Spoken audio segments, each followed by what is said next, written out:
morning children, you are most welcome in my class. बेटा आज हम लेसन नंबर जो 9 है उसको पूरा करने जा रहे हैं और लेसन का नाम है भोली। तो अपनी बुक और पेन लेके आप लोग बैठ जाएं। तो देखिए बताओ आपके ये चल रहा है पेज नंबर से पढ़ाऊंगा मैं आपके 57 से ऊपर से पढ़ाऊंगा। पेज नंबर 57 ऊपर से निकाल लें।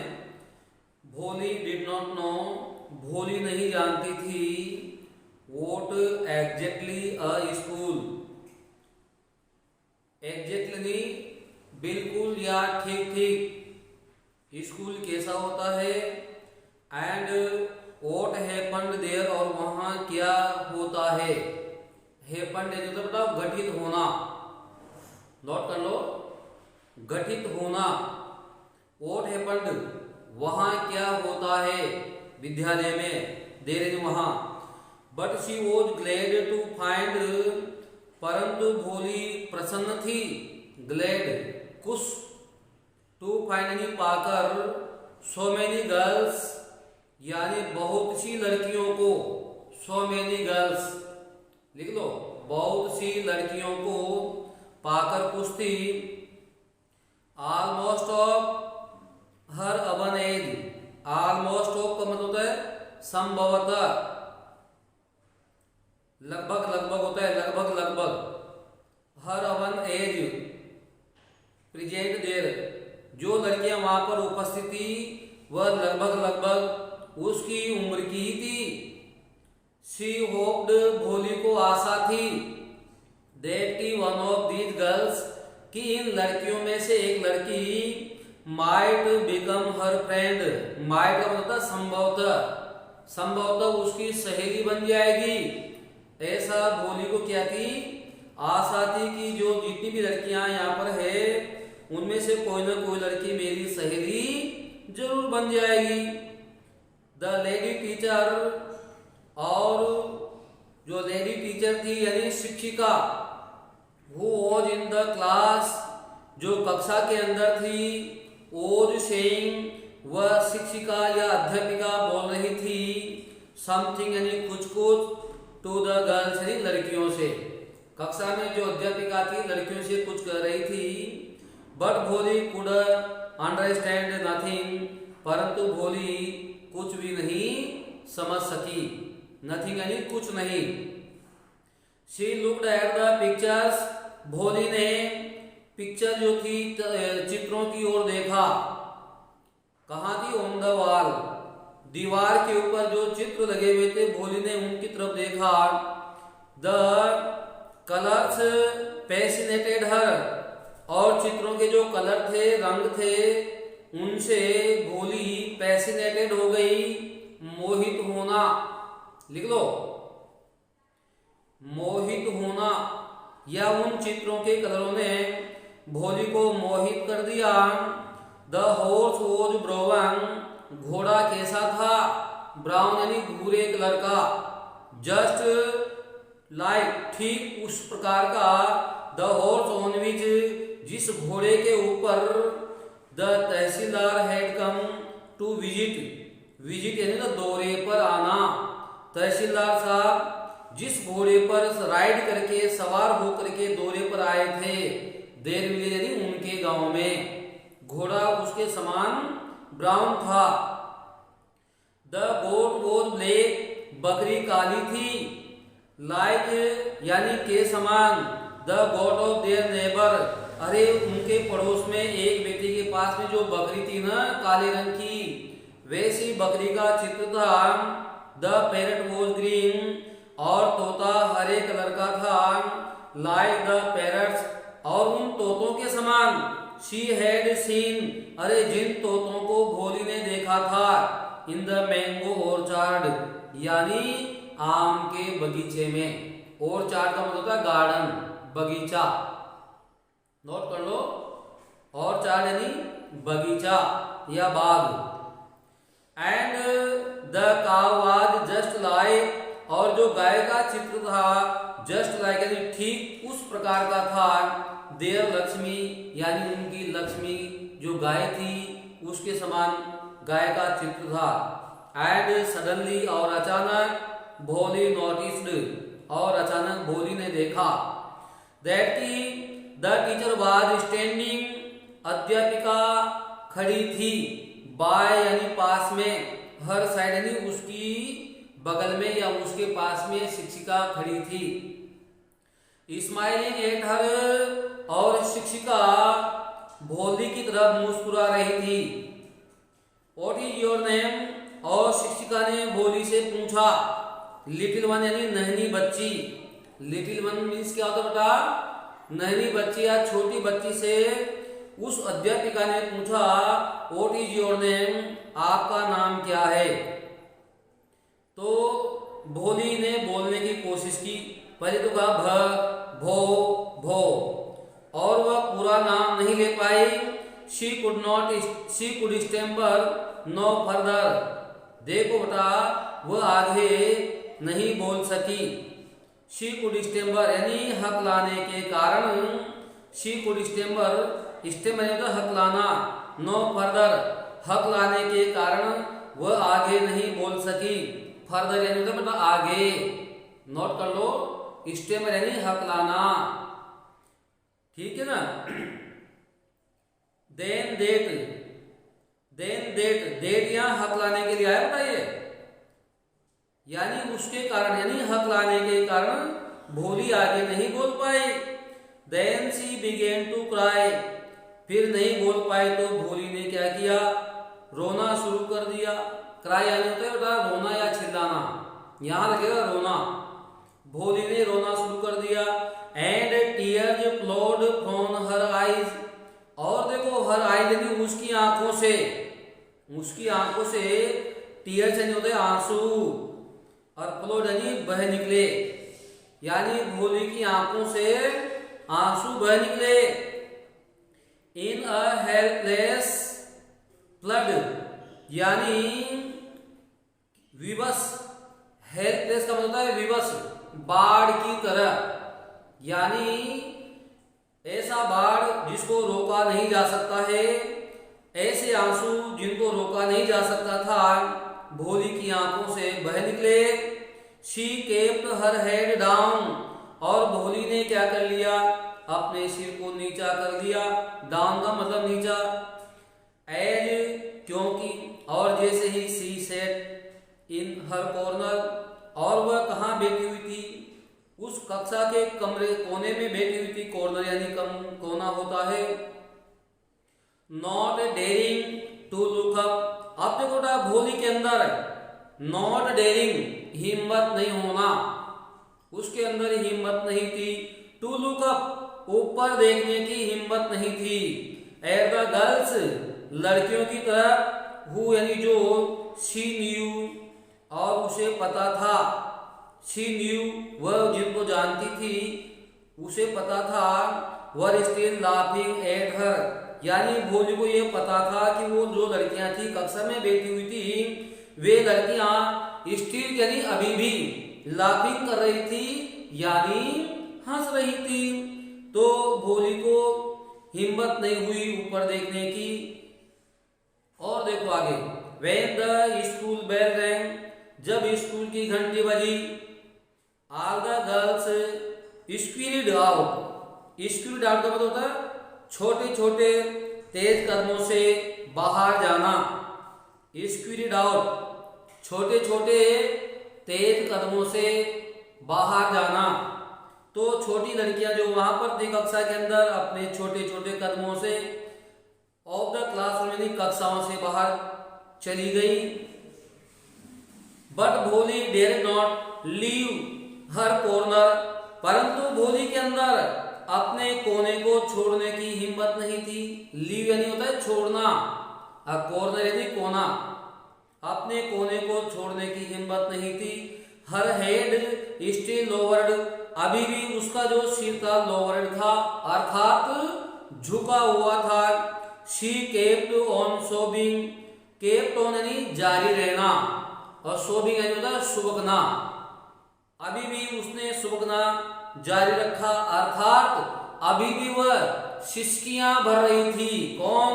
भोली सुबक रही थी, सिसकियां भर रही थी भोली। The teacher choice was so soft. अब देखो उसकी अध्यापिका उसके पास में आती है और भोली से बोलती, कहते भोली द टीचर चॉइस, और अध्यापिका की जो आवाज थी सो सॉफ्ट, वह बहुत सॉफ्ट थी यानी नरम थी। ठीक है बेटा। एंड सूथिंग यानी शांतिदायक। नोट करो, शांतिदायक। तो अध्यापिका की जो आवाज थी वह बहुत ही नरम और शांतिदायक थी। नोट करना बेटा सब बच्चे। सूथिंग यानी होता है शांतिदायक। इन ऑल हर लाइफ यानी भोली ने अपने पूरे जीवन में, all her life, she had never been called, उसको नहीं पुकारा गया था। कॉल्ड यानी पुकारना, नेवर यानी कभी नहीं, लाइक दैट यानी इस प्रकार। कहने का मतलब इतनी शांतिदायक और नम्रता से भोली को कभी भी पूरे जीवन काल में नहीं पुकारा गया था। इट टच्ड हर हार्ट, और इस आवाज ने क्या किया? भोली को टच्ड कर दिया, अर्थात उसके दिल को छू लिया। क्या कहा बेटा आगे? गेट अप, हाँ खड़ी हो जाओ। गेट अप, खड़ी हो जाओ भोली, सेड द टीचर, अध्यापिका ने कहा। It was not a command, देखो जो शिक्षिका ने कहा ना वह कमांड नहीं था, आदेश नहीं था, but just a friendly suggestion, ये तो मात्र क्या था? फ्रेंडली यानी होता है मैत्रीपूर्ण, और सजेशन यानी सुझाव, ये तो मात्र मैत्रीपूर्ण सुझाव था। भोली गोट अप, और भोली क्या हो गई? खड़ी हो गई। नाउ अब टेल मी योर नेम, क्या कहा शिक्षिका ने? अब मुझे तुम्हारा नाम बताओ। Sweat broke out over her whole body, और ऐसा बोलते ही स्वीट यानी बेटा पसीना, ब्रोक आउट यानी आ गया, अवर यानी पूरे ऊपर, हर होल बॉडी उसके पूरे शरीर पर क्या आ गया? पसीना आ गया। Would her stammering tongue you again disgrace her, और देखो भोली ने मन में विचार किया, क्या उसकी ये हकलाती जुबान, स्टेमरिंग टोंग यू, लिख लो हकलाती जुबान, आगे यानी पुनः डिसग्रेस करेगी यानी लज्जित करना, हर यानी उसको। भोली ने मन में ये विचार किया कि क्या मेरी हकलाती हुई जुबान मुझे वापिस लज्जित करेगी। ये मन में विचार करके भोली के पूरे शरीर पर पसीना आ गया। फो यानी के लिए, the sake of this kind woman, इस दयालु औरत के लिए। फिर भी क्या किया? हाउएवर का मतलब होता है फिर भी भोली ने इस दयालु औरत के लिए, शी डिसाइडेड यानी निश्चय किया, टू मेक एन एफर्ट यानी एक प्रयास करने का। भोली ने उस दयालु औरत के लिए, अर्थात शिक्षिका के लिए, जो बहुत ही नम्रता से और शांतिदायक आवाज में बोली थी, उस अपनी शिक्षिका के लिए बोलने का एक उसने क्या किया? प्रयास किया। She had such a soothing voice, और उसकी जो आवाज थी इतनी आरामदायक थी, शांतिदायक थी। सूथिंग शांति प्रदान करने वाली उसकी जो आवाज थी वह शांतिदायक थी।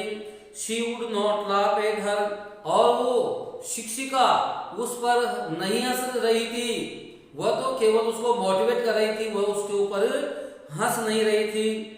फिर उसने बोलना शुरू किया, बोली ने प्रयास किया, पहले भ का भ भ भो भो, और फिर वह रुक जाती है। शी बिगेन टू स्टेमर, और उसने क्या किया? हकलाना शुरू कर दिया।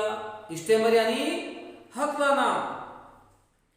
तो देखो ना शिक्षिका ने क्या कहा? वेल डन, बहुत अच्छा, बहुत अच्छा। द टीचर इनकरेज्ड हर, और शिक्षिका ने उसकी हिम्मत बढ़ाई। इनकरेज्ड हिम्मत बढ़ाना, उत्साहित करना, तो उसकी हिम्मत बढ़ाई। कम ऑन, कम ऑन का मतलब होता आओ। नाउ अब द फुल नेम, अब पूरा नाम बताओ। आओ, ये अब आकर के पूरा नाम बताओ। फिर बेचारी बोलना शुरू किया, भ भो और भोली, मतलब उसने फिर भोली बोल दिया। एट लास्ट, अंत में शी वॉज एबल टू से, अंत में वो कहने में समर्थ हो गई। कहने में, बोलने में, पूरा नाम बताने में समर्थ हो गई, एबल हो गई। एंड फेल्ट रिलीव्ड, और नाम बोलने के बाद में भोली ने, रिलीव्ड बनता है रिलीव से, चिंता मुक्त, और उसने स्वयं को चिंता मुक्त महसूस किया। फेल्ट यानी महसूस किया सेकंड फॉर्म में, और फर्स्ट क्या होता था? फील, FEEL, और उसने चिंता मुक्त महसूस किया यानी भोली ने। एज इफ मानो की, एज इफ मीन्स क्या होता था? मानो की या जैसे कि। It was a great achievement, जैसे कि यह बहुत बड़ी उपलब्धि थी। ग्रेट यानी बड़ी या महान, और अचीवमेंट यानी उपलब्धि। जैसे यह बहुत बड़ी उपलब्धि थी या कोई महान उपलब्धि थी, ऐसा मान करके भोली ने अपने आप को चिंता मुक्त महसूस किया। और अध्यापिका ने कहा, वेल डन, बहुत अच्छा भोली, बहुत अच्छा। द टीचर पेटेड हर अफेक्शनेटली, और शिक्षिका ने क्या किया? अरे उसको पेटेड किया यानी थपथपाया, पीठ थपथपाना। और कैसे थपथपाया बेटा? अफेक्शनेट यानी स्नेह पूर्वक, स्नेह पूर्वक, प्रेम पूर्वक उसकी पीठ को थपथपाया। एंड सेड, और कहा, put the fear out of your heart, क्या कहा? पुट आउट यानी होता है बाहर निकालना, फियर होता है डर या भय, योर हार्ट यानी तुम्हारे दिल से, तुम्हारे हृदय से तुम क्या करो? डर को बाहर निकाल दो। And you will be able, और तुम योग्य बन जाओगी, टू स्पीक यानी बोलने में, लाइक एवरीवन एल्स यानी सभी की तरह, लाइक एवरीवन एल्स, नोट कर लो, सभी की तरह। और तुम भी, एल्स का मतलब भी होता है वैसे तो, और तुम भी सभी की तरह बोलने में योग्य बन जाओगी। भोली लुक्ड अप, भोली ने ऊपर देखा। एज इफ मानो की, टू आस्क यानी पूछने के लिए। भोली ने ऊपर देखा और ऐसा लगा जैसे वह कुछ प्रश्न पूछेगी। रियली, सचमुच में बोली नहीं, लेकिन ऐसा महसूस किया उसने कि वास्तव में क्या मैं बोल सकती हूँ क्या? आगे जो था तो उसकी अध्यापिका का जवाब था यस, हाँ, yes, it will be very easy, ये बहुत आसान होगा, ये बहुत आसान होगा। You just come to school every day, just यानी केवल, तुम केवल रोजाना तुम्हें स्कूल आना है। विल यू कम, आओगी ना? तो भोली नोडेड, नोडेड यानी स्वीकृति में सिर हिलाना। भोली ने क्या किया? हाँ में सिर हिलाया, स्वीकृति में सिर हिलाया। नो, नहीं, से इट अलाउड, तो अध्यापिका ने कहा अरे नहीं नहीं, सिर हिला के मत बताओ, आप इसको जोर से बोल के बताओ। से यानी बोलो या कहो, इट यानी इसको अलाउड यानी होता जोर से। तो भोली ने कोशिश की, य और यस, हाँ। एंड भोली हर से वॉज एस्टोनिश्ड, और भोली को स्वयं को क्या हुआ? बड़ा आश्चर्य हुआ। एस्टोनिश्ड आश्चर्यचकित होना। That she had been able to say, जब वह इसको कहने में समर्थ हो गई तो भोली को स्वयं को बड़ा आश्चर्य हुआ। Didn't I tell you, तो अध्यापिका ने क्या कहा? देखो मैंने कहा था ना तेरे से। Now यानी टेक दिस बुक, अभी ये पुस्तक ले लो, ये पुस्तक लीजिए। The book was full of nice pictures, और ये पुस्तक है ना बेटा, ये पूरी तरह से चित्रों से भरी हुई है। और चित्र भी कैसे हैं? नाइस यानी सुंदर, नोट कर लो। ये पुस्तक सुंदर चित्रों से भरी हुई है। And the pictures were in colour. Dog, देखो ना इस पिक्चर्स के अंदर तस्वीर में कौन कौन है। एक तो कलर यानी तो रंगीन, डॉग कुत्ता है, केट यानी बिल्ली है, गोट यानी बकरी है, हॉर्स यानी घोड़ा है, पैरट यानी तोता है, टाइगर यानी बाघ है। एंड अ काउ, एक गाय का चित्र है। जस्ट लाइक, बिल्कुल वैसा, लक्ष्मी जैसा, ऐसा गाय का चित्र था उसमें। And with every picture was a word, और प्रत्येक तस्वीर के साथ में एक शब्द था, अर्थात एक शब्द लिखा हुआ था इन बिग ब्लैक लेटर, यानी बड़े काले अक्षरों में। बड़े काले अक्षरों में केवल एक अक्षर लिखा हुआ था, एक शब्द लिखा हुआ था। काले अक्षरों में एक शब्द लिखा हुआ था, जैसे गाय के नीचे काव लिखा हुआ था, डॉग के नीचे डॉग लिखा हुआ था, लेकिन काले और बड़े बड़े अक्षरों में लिखा हुआ था।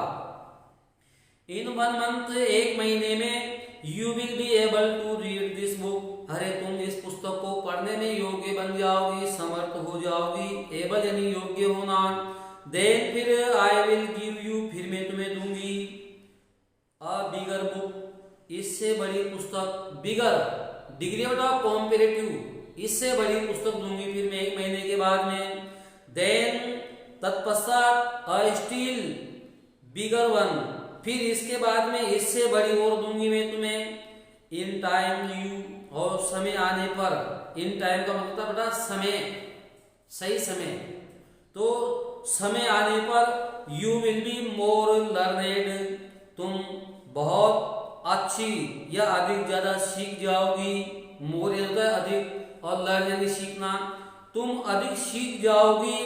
देन बजाय, एनीवन, अन्य जो लड़कियां हैं या अन्य जो व्यक्ति हैं उनके बजाय।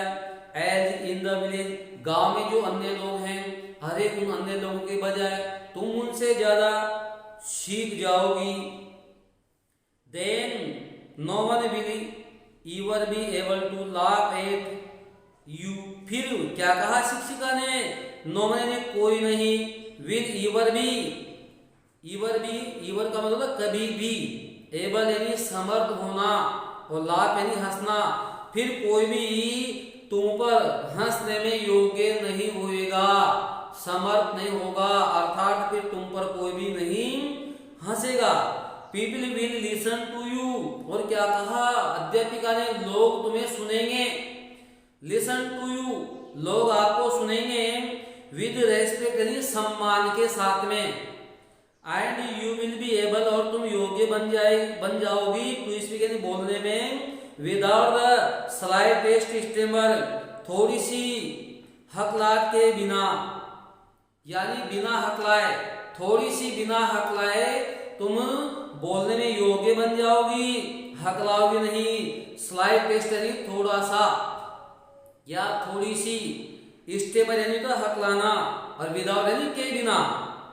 अंडरस्टैंड, समझी, ऐसा अध्यापिका ने भोली से कहा।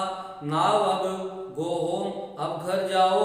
एंड कम बैक, और वापिस आना। अर्ली टुमारो मॉर्निंग, कल प्रातःकाल जल्दी वापिस आना। कहा ना, विद्यालय में, ऐसा शिक्षिका ने भोली से कहा। भोली फेल्ट, भोली ने महसूस किया। एज इफ, मानो की, सडनली ऑल द बेल्स, कैसा महसूस किया, जैसे अचानक सारी घंटियां, बेल्स यानी क्या होता है, घंटियां, अचानक सारी घंटियां। इन द विलेज टेम्पल, कहाँ की घंटियां, गांव के मंदिर की घंटियां। वर रिंगिंग यानी बज रही थी, गांव के मंदिर की घंटियां बज रही थी, ऐसा भोली ने महसूस किया। And the trees in front of the school house, और स्कूल भवन की जो बिल्डिंग थी, विद्यालय का जो भवन था, उस विद्यालय भवन के सामने जो वृक्ष थे, वो वृक्ष हैड ब्लॉसम्ड, हो गए, जैसे blossomed into big red flowers, वैसे ब्लॉसम का मतलब खिलना। तो उन अरे विद्यालय भवन के सामने जो वृक्ष थे उन वृक्षों पर क्या खिल गए, लाल लाल कलर के फूल खिल गए, ब्लॉसम्ड खिल गए, नोट कर लो, ब्लॉसम्ड यानी खिल गए। और कैसे फूल खिल गए, रेड फ्लावर्स यानी लाल लाल, और बिग यानी बड़े बड़े। हर हार्ट वॉज थ्रोबिंग, और भोली का हृदय थ्रोबिंग हो रहा था यानी धड़क रहा था। विद न्यू होप, नई आशा के साथ में भोली का हृदय धड़क रहा था। एंड न्यू लाइफ, और एक नए जीवन और नई आशा के साथ में भोली का हृदय धड़क रहा था। इस प्रकार शिक्षिका ने भोली के जीवन को साकार बना दिया, भोली के जीवन को परिवर्तित कर दिया। 10 इस प्रकार द इयर्स पास्ड, वर्ष गुजर गए, पास रहने का मतलब गुजरना। The village became a small town, अब गांव एक छोटा कस्बा बन गया। The little primary school became a high school, और जो गांव में एक छोटा प्राथमिक विद्यालय था वह एक उच्च प्राथमिक विद्यालय बन गया, वह एक उच्च विद्यालय बन गया, हाई यानी उच्च। और there were now a cinema, अब देखो वहां पर क्या था, एक सिनेमा घर था। अंडर अ टीन शेड, और कहाँ चल रहा था, एक टीनों का शेड बना हुआ था, छप्पर बना हुआ था, उसके नीचे एक सिनेमा घर चलता था। एंड अ कॉटन गाइनिंग मिल, और वहां पर रुई को धुनने वाली एक मिल थी, रुई को धुनने वाली, रुई साफ करने की जो मिल होती है बेटा, वह वहां पर एक मिल लग गई थी। द मेल ट्रेन, और जो डाक ट्रेन जो थी जिससे डाक आती है, बिगेन टू स्टॉप, उसने रुकना शुरू कर दिया। एट देयर रेलवे स्टेशन, यानी उनके गांव के रेलवे स्टेशन पर रुकना शुरू कर दिया था डाक ट्रेन ने। वन नाइट, एक रात्रि को, आफ्टर डिनर यानी खाना खाने के बाद, एक रात्रि को रामलाल से टू हिज वाइफ, रामलाल ने अपनी पत्नी से कहा, क्या कहा, देन तो फिर शेल आई एक्सेप्ट दिसंबर्स प्रपोजल, क्या पति से, क्यों भाई, क्या तो फिर मैं स्वीकार कर लूं, एक्सेप्ट यानी होता है स्वीकार करना, दिसंबर यानी दिसंबर के, प्रपोजल यानी होता है ये प्रस्ताव, वैसे यहां पर लगेगा विवाह प्रस्ताव, प्रपोजल का अर्थ क्या लगेगा पता, विवाह प्रस्ताव। तो फिर मैं क्या दिसंबर के विवाह प्रस्ताव को मैं स्वीकार कर लूं। तो उसकी पत्नी ने क्या कहा, अर्थात भोली की मां ने, यस हाँ, सर्टनली यानी अवश्य ही, निश्चित रूप से कर लो। हिज वाइफ से उसकी पत्नी ने कहा, भोली विल बी लकी, यानी भोली बहुत भाग्यशाली होगी। टू गेट यानी पाकर, लिख लो, टू गेट यानी पाकर बहुत भाग्यशाली होगी। सच अ वेल टू डू, और ब्राइडग्रूम, वेल टू डू का होता है अमीर, नोट करो, वेल टू डू अमीर, और ब्राइडग्रूम यानी वर, दूल्हा, ऐसे अमीर दूल्हे को पा करके भोली बहुत भाग्यशाली होगी। बिग शॉप, अरे उसके पास में एक बड़ी दुकान है। हाउस एक घर है, वो भी जवन अपना स्वयं का एक घर है। एंड आई हियर, और मैंने सुना है, several thousands in the bank, और बैंक में उसके कई हजार हैं, यानी बैंक में उसके पास में कई हजार जमा है। मोर अवर, मोर अवर का मतलब होता है इसके अलावा, मोर अवर इसके अलावा। ही इज नॉट आस्किंग, वह नहीं मांग रहा है, फॉर एनी डाउरी, यानी वह कोई दहेज नहीं मांग रहा है, ठीक है, दैट इज राइट, तो वह तो ठीक है। उसके फादर ने कहा, वह तो ठीक है सारी बातें, but he is not so young, परंतु वह अब ज्यादा युवा नहीं है, वह यंग नहीं है। यू नो, तुम जानती हो, almost the same age I am, और लगभग मेरी आयु का है वो, एज मेरी उम्र का है, युवा नहीं है। एंड ही आल्सो लिम्स, और क्या कहा कि वो लिम्स भी यानी लंगड़ाता भी है, पिता ने कहा कि वो तो लंगड़ाता भी है और ज्यादा बूढ़ा है, मेरी उम्र का है। मोर ओवर, इसके अलावा, the children from his first wife, पहली पत्नी के जो बच्चे हैं, कौन से? पहली उसकी जो पत्नी थी उसके बच्चे आर क्वाइट ग्रोवन अप, वो भी काफी बड़े थे। ऐसा वो भी काफी बड़े हैं, पहली पत्नी के बच्चे भी काफी बड़े हैं, ऐसा भोली के पापा ने भोली की माँ से कहा। ठीक बताओ। अब आपके जो बाकी का जो लेसन बचा है वो अगले वीडियो में किया जाएगा। आज के लिए बस इतना ही। बहुत ही बढ़िया लेसन है बताओ, इसको ध्यान से पढ़ें और मेरे वीडियोज को देखने के पहले आप अपनी बुक और पेन लेके बैठें और ध्यान से इसको पढ़ करके जहां पर मीनिंग मैंने नोट करा उनको नोट कर लें और पीछे के क्वेश्चन आंसर आप लोग देख लें। ठीक बेटाओ, तो आज के लिए बस इतना ही और मैं कहता हूँ भाई मस्त रहो, घरों पे स्वस्थ रहो और आप इनको याद करते रहो क्योंकि आपके एग्जाम बहुत नज़दीक हैं और जब स्कूल ओपन हो जाएंगे जो भी आपकी समस्या है उनका समाधान हम कर देंगे। तो thank you so much all my dear students.